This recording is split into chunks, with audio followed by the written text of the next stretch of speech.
Hey guys, welcome back to the channel. Today I'm going to be providing a market analysis on XLM. So if you are new to the channel and you want to show some support, please leave a like and subscribe. So I'm going to start off by outlining a key level from 11 to 12 cents and outlining this in red.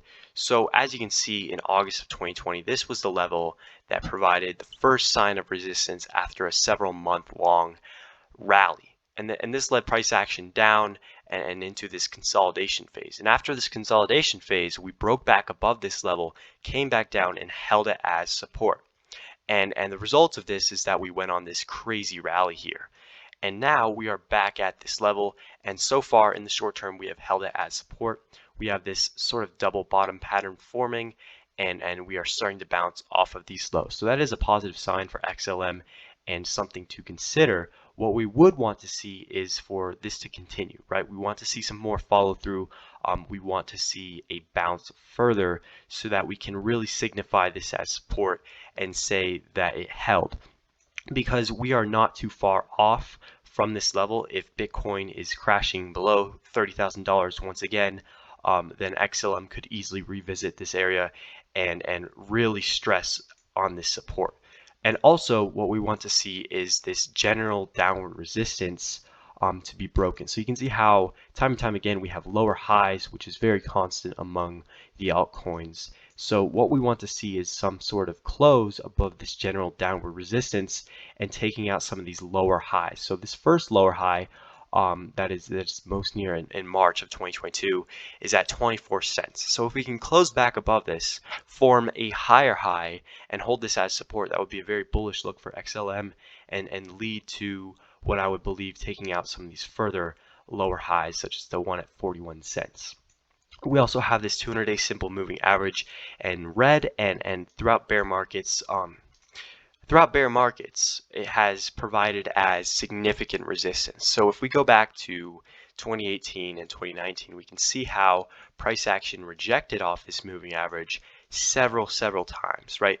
So in 2018 alone, there were 3 key rejections here, and then in May and June of 2019, we actually closed above it and consolidated for a little bit. But the unfortunate part about this is that when we came back down to the 200-day simple moving average, we did not hold it as support. We fell right through it, and that was a very, very bearish sign, ultimately leading price action all the way down to a few cents.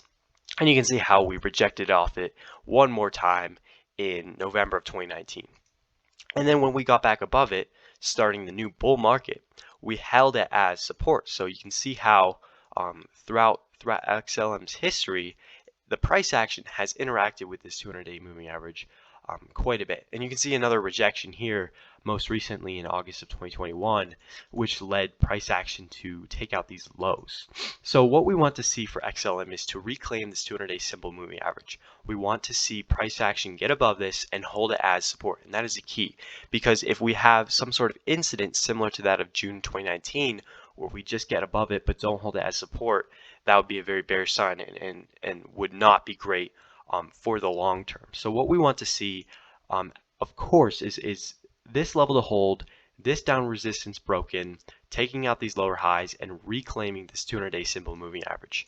Also, one of the things to note about the 200-day simple moving average is that currently the price action is much less than it was 200 days ago. So this moving average is going to be averaging down and coming down quite rapidly, actually, because if we go back 200 days, we can see how we are replacing closes that were at around 40 cents with closes that are around 13 to 14 cents. So it is going to be coming down, so that is one of the beneficial things, because price action does not have to climb that much just to get back to it. So if this moving average is, say, at 20 cents in the next few weeks, that's a much less grand task for XLM to achieve, because it doesn't have to rally as much to reclaim it. So that is the end of the video, guys. I hope you did enjoy, and as always, I will see you in the next one.